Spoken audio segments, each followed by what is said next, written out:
Bonjour, bienvenue sur Radio Sport, ici au salon Destination Nature. Je suis Philippe Lefebvre et je suis ravi de retrouver sur ce plateau Estelle Vandenbroek. Bonjour Estelle. Bonjour. Alors vous êtes coordinatrice de la traversée bretonne. Avec vous, on va parler cyclotourisme.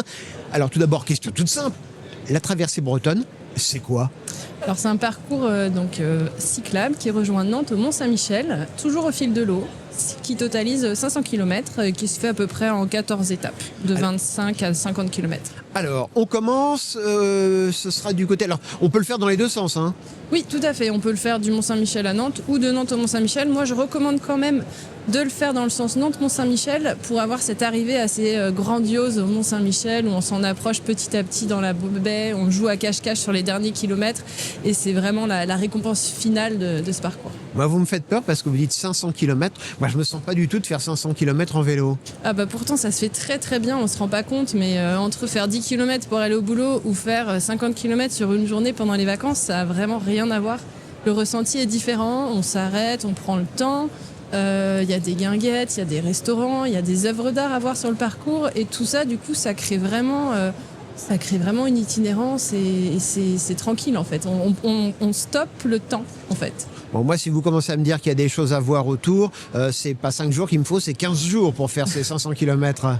Oui, alors après, il faut quand même pédaler un petit peu parce que sinon ça peut être un petit peu l'impression de ne pas avancer. Donc vraiment, un rythme de 50 km par jour, c'est pas mal pour les débutants. Ça se fait en vélo électrique ou en vélo traditionnel. L'itinéraire est plutôt plat. Il est environ sur 70% en voie verte. Donc les voies vertes, c'est ce qu'on appelle des voies entièrement sécurisées sans voiture. Idéal par exemple pour les débutants ou les familles. Et puis le reste en voie partagée sur des routes vraiment peu roulantes, peu passantes. Alors, quand on est en famille, on a les enfants derrière, ils ont des petits vélos ou est-ce qu'on peut les mettre dans des remorques, que sais-je encore ? Alors, il y a plusieurs solutions qui existent. Vous l'avez fait avec une remorque, hein ? Moi, j'ai fait avec une remorque. Mon fils avait un peu plus d'1 an, il marchait à peine. Par contre, il y a d'autres solutions qui existent. Maintenant, il est plus grand, il a bientôt 5 ans. Et donc, il y a des systèmes de follow me. Donc, c'est quelque chose qu'on installe à l'arrière du vélo tracteur et qu'on déplie pour tracter le petit quand il est un peu fatigué. Et ça permet de faire un grand tandem et d'avaler beaucoup plus vite les kilomètres comme ça. Et alors, ça s'adresse à qui ? Aux sportifs qui ont déjà un bon niveau de cyclotourisme ou à monsieur et madame tout le monde qui débarquent, par exemple, à la gare de Nantes ? Ça s'adresse vraiment à monsieur et madame tout le monde. Il y a plein de possibilités aujourd'hui qui existent pour faciliter le voyage à vélo. Donc si on a un petit peu peur, qu'on se lance pour la première fois sur un voyage à vélo, il y a déjà l'option vélo électrique qui peut être rassurante. Et il y a aussi la possibilité d'avoir des séjours organisés. Donc là, vraiment, on ne s'occupe de rien. On contacte une agence qui va s'occuper de tout pour nous et ensuite, on n'a plus qu'à partir en vacances. Alors justement, ça se passe comment ces séjours organisés ? Parce que vous me dites on s'occupe de tout, C'est-à-dire qu'ils vont réserver le bon vélo adapté à votre taille, qu'ils vont vous fournir le petit matériel de réparation si besoin. Il y aura aussi une assistance H24 si jamais il y a un problème. Ensuite, ils vont réserver tous les hébergements en fonction de votre souhait. Ça peut être du 4 étoiles, du 2 étoiles, du 3 étoiles en fonction de votre budget. Et ils vont également faire des recommandations de ce qu'il y a à voir sur le parcours en termes de restaurants, en termes de sites de visite, en termes d'arrêts un petit peu intéressants. Et parce que c'est ça justement l'important, c'est pas que du vélo, c'est pas que des distances et des kilomètres qu'on va avaler tous les jours, c'est de découvrir cette Bretagne, j'allais dire de l'intérieur. Là, on est, vous dites, on est au bord de l'eau, mais c'est plus des canaux que la mer, quoi. Tout à fait, ouais. On n'est pas du tout sur une performance sportive, on est vraiment sur des voyages à vélo où on prend le temps, comme quand on part en voyage au Costa Rica, on prend le temps de visiter le pays, et là c'est la même chose à l'échelle de la Bretagne. Et on découvre à la fois les grandes villes touristiques de Bretagne qu'on a par exemple comme Saint-Malo, Cancale, Dinard, Dinan, Rennes, La Baule, Saint-Nazaire, mais on a aussi toutes les petites pépites cachées qu'on ne connaît pas. Par exemple, Aidé-Bazouges, les 11 écluses à Aidé-Bazouges, qui est un alignement assez exceptionnel de 11 écluses pour permettre aux bateaux d'avancer sur le canal et de rejoindre la Manche. On a une œuvre assez perchée qui s'appelle le Belvédère à Fégréac, dans un petit village au sud de Redon, qui est montée à 12 mètres de haut, qui est faite entièrement par les habitants de la commune, sous la direction d'un artiste, Nicolas Poliski. Donc c'est vraiment des choses assez inattendues. Qu'on n'aurait jamais découvert si on était allé en voiture en Bretagne. Et alors j'ai cru comprendre qu'il y avait des œuvres d'art qui étaient sur le bord de la route, donc on allie le sport et la culture. Oui, tout à fait. C'était l'idée, c'était de proposer un parcours qui mixe à la fois nature et culture. Donc on est dans la nature, c'est très beau, c'est très chouette, et on a en plus des choses à voir pour ponctuer l'itinérance, pour rythmer un petit peu ces 50 km qui peuvent paraître un petit peu énormes pour un novice. Donc on a par exemple entre Nantes et Saint-Nazaire une collection de 33 œuvres à voir le long du parcours, et ensuite sur la Vilaine on a aussi pas mal d'associations qui se sont investies pour mettre en valeur leur territoire à travers l'art contemporain. Donc c'est vraiment des œuvres assez monumentales de 2-3 mètres de haut des fois, hein. Par exemple à Saint-Nazaire on a un pull, un pied, un pullover et un système digestif qui font 4 ou 5 mètres de haut, qui sont installés au bord de la mer. Voilà. Il y a des artistes qui se sont un petit peu lâchés là. Hein. Ouais, tout à fait, c'est ça. Et alors comment on sait qu'on va sur la route croiser justement ces œuvres d'art? Alors tout est indiqué dans le roadbook que vous aurez si vous provenez une agence de voyage, ou également sur le site internet Traversée Bretonne où tout est répertorié. On a des cartes qui permettent de localiser chaque point d'intérêt. Et il y a même un guide qui est devant vous, montrez-le-nous. Tout à fait, on a ce guide qui est sorti chez les éditions Ouest France l'année dernière, qui répertorie également tous les sites, tous les hébergements labellisés Accueil Vélo. Le label Accueil Vélo, c'est un label important à connaître quand on voyage à vélo. Ça labellise en fait tous les sites de visite, les offices de tourisme, les restaurants, les hébergements, qui s'engagent à garantir un accueil aux voyageurs à vélo. Et cet accueil, c'est-à-dire s'il y a des endroits particuliers pour ranger son vélo le soir. Voilà, tout à fait. Pour les hébergements, ça va être un garage sécurisé pour les vélos, ça va être de quoi réparer son vélo s'il y a un problème. L'hébergement est situé à moins de 5 km de l'itinéraire, ce qui permet aussi de ne pas devoir faire beaucoup plus de kilomètres une fois qu'on est arrivé pour dormir, et puis également des services propres aux voyageurs à vélo, de quoi laver son linge si jamais on est en itinérance très longue et qu'on a besoin de faire une machine, ou un petit déjeuner suffisamment consistant pour pouvoir pédaler toute la journée. Alors il y a une chose aussi pour les utilisateurs de vélos assistance électrique, c'est de pouvoir recharger son vélo, parce que c'est vrai qu'il n'y a rien de plus terrible que de tomber en panne de batterie alors qu'on a encore une quinzaine ou une vingtaine de kilomètres à faire. Est-ce qu'on peut recharger ces accus justement? Oui, par exemple, justement, on va se faire une petite crêpe et puis... Tout à fait, tout ce qui est labellisé Accueil Vélo, c'est un devoir de leur part de pouvoir recharger les VAE si besoin. Donc là aussi c'est une garantie d'accueil. Alors, il y a les cyclistes les cyclistes amateurs, ceux qui nous écoutent, qui ont leur propre vélo. Et puis, il y a ceux qui ont envie de découvrir la Bretagne et peut-être profiter de cette occasion pour le faire en vélo. Est-ce qu'on peut louer des vélos? Oui, alors il y a plein de possibilités qui existent pour louer des vélos. On peut louer un vélo à Nantes et le rendre au Mont-Saint-Michel. Ça, c'est tout à fait possible, la location, ce qu'on appelle en one way. On peut aussi louer un vélo de Nantes à Nantes et le rendre à Rennes si on ne veut pas faire tout l'itinéraire, par exemple. Et puis, il y a cette solution agence de voyage. J'ai oublié un détail très important tout à l'heure en parlant des séjours à vélo proposés par les agences, c'est qu'il y a un transfert de bagages qui est proposé.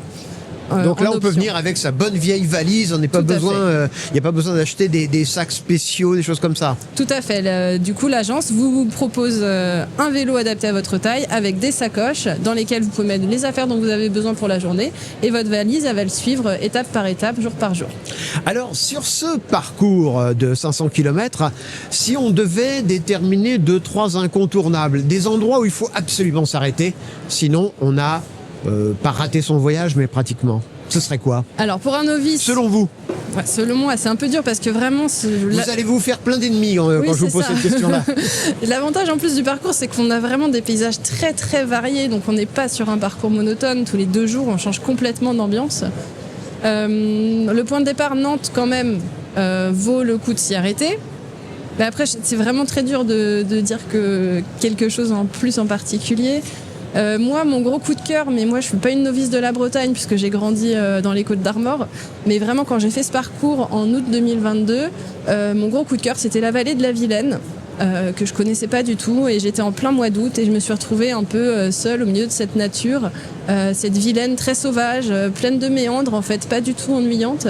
Et j'avais je me suis vraiment sentie calme, apaisée dans cette vallée de la Vilaine. Après, c'est pour les amateurs de nature, voilà. Et c'est une bonne occasion aussi de découvrir une Bretagne qu'on connaît peu, parce que on connaît beaucoup la Bretagne du Finistère, un petit peu du Morbihan, des Côtes d'Armor pour une partie, même si effectivement ça arrive, la route passe par Saint-Malo. C'est une bonne occasion de découvrir l'autre Bretagne. Tout à fait, vraiment la Bretagne intérieure, celle qu'on connaît pas. C'est pour ça que c'était pour moi une vraie surprise en août 2022 de découvrir cette vallée de la Vilaine, puisque je pensais connaître la Bretagne, en tout cas littorale. effectivement, je la connais très bien, mais cette Bretagne intérieure était encore méconnue. Donc même pour des personnes qui croient connaître la destination, ça reste toujours une surprise. Bon, il y en a quand même un secret aussi, allez, qu'on va révéler, parce que si on est cycliste amateur et qu'on a un petit coup de mou, il y a l'arme absolue. On peut mettre son vélo dans le train. Tout à fait. Il y a une assistance finalement SNCF. Expliquez-moi ça. Oui, il y a des gares TER un peu tout au long du parcours qui permettent de soit raccourcir une étape si on est fatigué, soit de raccourcir une étape parce que par exemple il pleut ou qu'il fait trop chaud. Moi c'était mon cas en août 2022. On avait vraiment trop chaud quand on est arrivé à Rennes, il faisait 38 degrés, c'était la canicule et mon fils commençait vraiment à en avoir un petit peu marre. On a décidé de se prendre 3 jours à Saint-Malo, donc on a pris le train pour faire une pause à Saint-Malo où on a perdu 2 degrés et puis c'est quand même plus sympa en bord de mer. Alors justement, oui, c'est ça aussi l'intérêt de la chose, c'est qu'on peut calculer son itinéraire, sauf si c'est un itinéraire organisé avec une agence, mais si on part individuellement, on peut doser ses lieux de résidence, dire bah finalement je vais m'arrêter 3 jours à Rennes, 2 jours à Saint-Malo, 2 jours à Nantes. On peut vraiment s'organiser comme on veut. Oui, tout à fait. Si on est autonome, on peut même hors vacances d'été, je dirais, parce que c'est quand même une région très touristique avec pas mal de réservations à l'avance, mais si on part en plein mois d'avril, on peut très bien aussi s'organiser un peu à la dernière minute si on n'est pas trop exigeant en termes de qualité d'hébergement. Alors justement, la question c'est quoi la meilleure période pour faire cette véloroute en Bretagne, cette traversée bretonne? Je dirais d'avril à octobre, ce qui reste quand même pas mal de temps, ça laisse une large marge pour faire ce voyage, mais pourquoi d'avril à octobre? Tout simplement parce qu'en fait on a entre Dinard et Saint-Malo une navette à prendre, ce qu'on appelle le bus de mer, pour traverser l'estuaire de la Rance. Et ces navettes circulent d'avril à octobre. Si on veut le faire en dehors de cette période, c'est de reste possible, mais il faut emprunter le barrage de la Rance, qui reste pour moi assez périlleux à vélo, surtout avec des enfants. Pourquoi ? Parce que il n'est pas forcément très sécurisé, donc je recommande vraiment de prendre le bus de mer.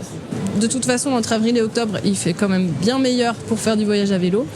Et ça reste assez magique d'arriver à Saint-Malo par le bateau. Et alors, vous savez, dans ce rendez-vous, dans ce podcast Sport et Tourisme, il y a une tradition à la fin, c'est de tout dire, après l'effort, le réconfort. Alors, le réconfort gastronomique en Bretagne, sur cette route, on le retrouve où? On s'arrête dans les petits villages, on va dans les grandes villes, qu'est-ce qu'il faut faire? Un peu des deux. On a des adresses gastronomiques dans les grandes villes, à Rennes, à Nantes, avec vraiment de très très bonnes tables.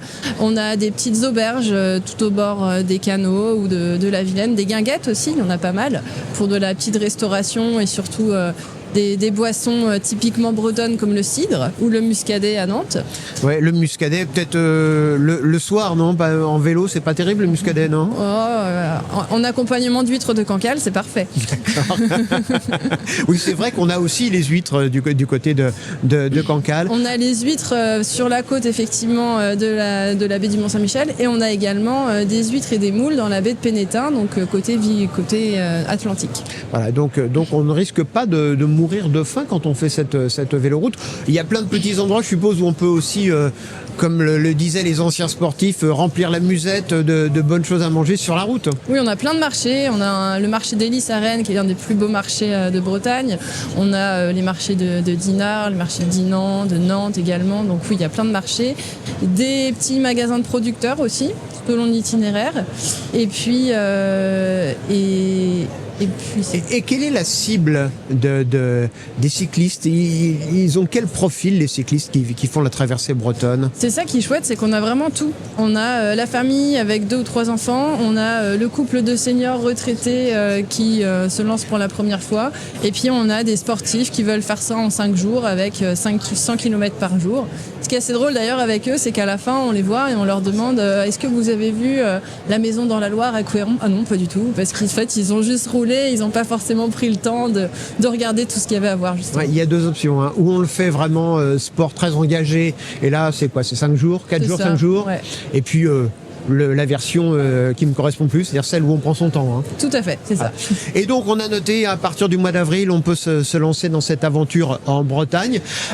Merci Estelle de nous rien. avoir rejoints ici au salon Destination Nature. Et puis si vous voulez préparer votre prochain voyage en Bretagne et faire cette traversée bretonne, eh bien c'est très simple. Il vous suffit d'aller sur le site radiosport.fr à la rubrique tourisme. À très bientôt.